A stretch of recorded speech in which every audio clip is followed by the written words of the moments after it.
everyone. Today I'm going to be presenting my lesson and activity called What Are Your Thoughts on Diary of a Worm? This is presented and written by me, Alexandra, or Ali Berger.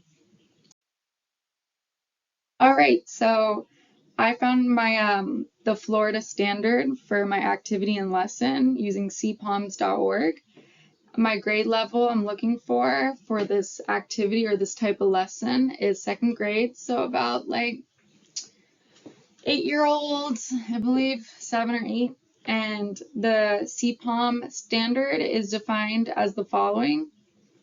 Write opinions about a topic or a text with reasons supported by details from a source, using transitions and providing a conclusion.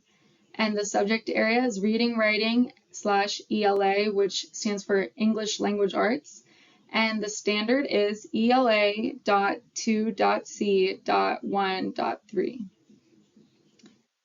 And the learning objective or our lesson objective for this activity is the following. And I use Easy Generator to put this together.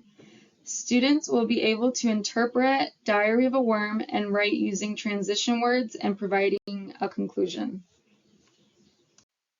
Introduction and set. So the setting, this activity lesson will take place inside of the classroom the whole time at our classroom's library, sitting on the reading carpet and at student desks. Introduction. To begin our activity, I will ask the students to gather in the classroom library and form a circle. Then I will introduce the book, Diary of a Worm, and read it aloud while we sit on the carpet. Once we finish reading, I will encourage my students to reflect on their emotions and how or if they relate to the worm's personal experiences through his diary entries. Reviewing student prior knowledge. So on one side I put, on the right side I put questions, on the left I put prior knowledge that I'm aware of. So I wrote on the left side, my students are familiar with reading circle time at our classroom library on our reading carpet. They know how to listen to the reader, whether it be a guest reader or whether it be me, their teacher. My students know how to storytell through their writing. Brainstorming worksheets used in this lesson plan. So the same worksheets have been used previously and have been successfully completed. When my students fill in their brainstorm worksheets in the past, they are detailed and have incredibly creative ideas. And then some questions I would have regarding their prior knowledge to assess and evaluate is the following. Will my students understand how to apply a sequence of events to the storytelling / writing? Would the story Diary of a Worm relate to their own personal lives? Will graphic organizers and brainstorm sheets benefit their ELA and writing / reading progress?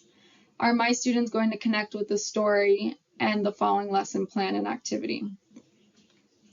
And these are questions I have, I think, because when I was around that age, we read Diary of a Worm, and it impacted me deeply. Like I never thought I'd connect with a worm, and I did. I connected with an earthworm because it's personal.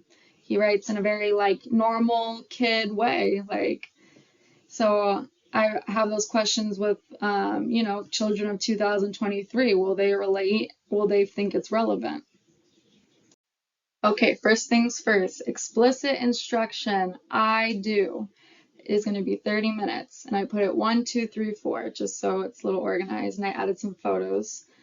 Number 1, students will listen to the story and head back to their desks with these 2 questions in mind. How do you relate to the worm? What feelings do you have about this worm's personal story? Number 2, I'm going to show them an example of a written out brainstorm worksheet from, it could be from a previous year that I've done this activity or just one I wrote out myself. This will give participants ideas for conducting and constructing their own worksheets. Number 3, I will clearly state the objective of this lesson, which is the following.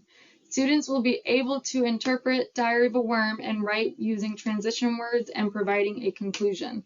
So the lesson plan objective will be there, point blank period. right there on the board, and I will state it to them.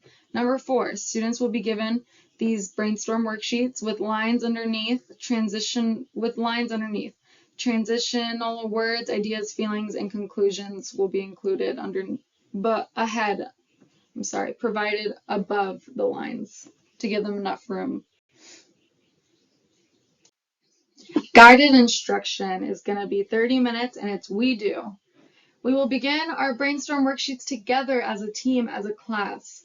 A drawn-out graphic organizer with transition words and arrows that point to the right to show sequence of events, like we're going. We're just going. We're going. Will help students with visual reminders and aids to help them guide their writing process. Students will follow the brainstorming worksheets prompt while I assess their progress. I will answer any questions and concerns and assist them within their writing journey.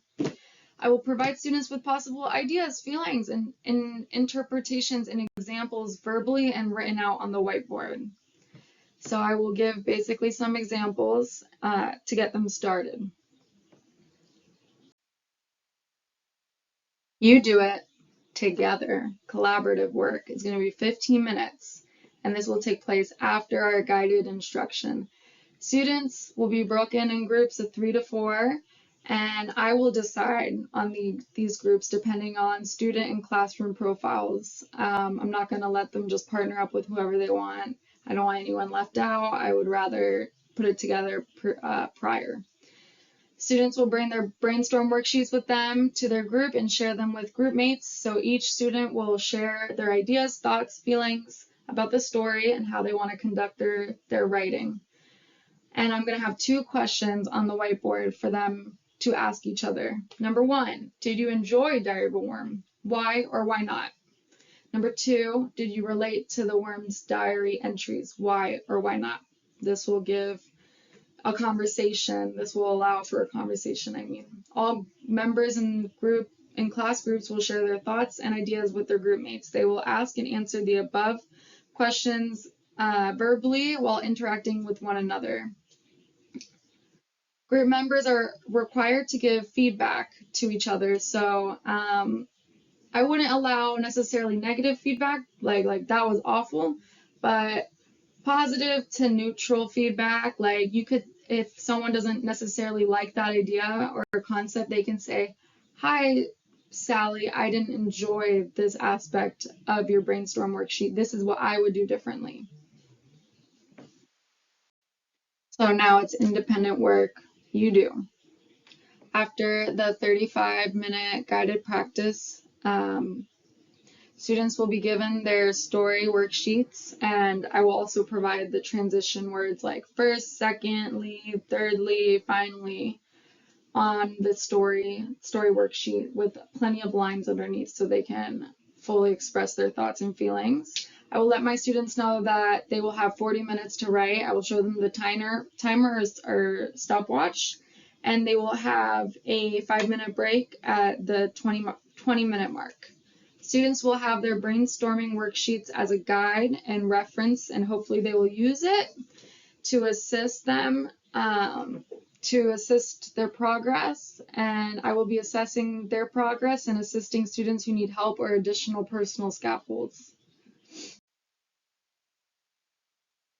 Learning styles incorporated into this activity and lesson plan are verbal, linguistic, visual, and interpersonal. Verbal linguistic is used during group work collaboration and when I read aloud Diary of a Worm. Visual aids are used through the story's illustrations, graphic organizers, and brainstorm worksheets. Interpersonal learning is implemented when students connect to the worm, or if they connect to the worm, and connect the worm to humans and to themselves. Connections and relationships are formed with each other through group work and with the story's main characters. Verbal focusing will be used during the instructional and guided practice phase of this lesson. I will use cues and ask questions regarding students' feelings and thoughts about the story and its characters. Characters during guided practice, verbal focusing will assure me that students are learning, paying attention, and understanding. Let's review what we have learned is an example of a verbal focus I would use during guided practice. Reflection questions and my answers. What did I learn about teaching and learning through the Microteach experience? That was question 1.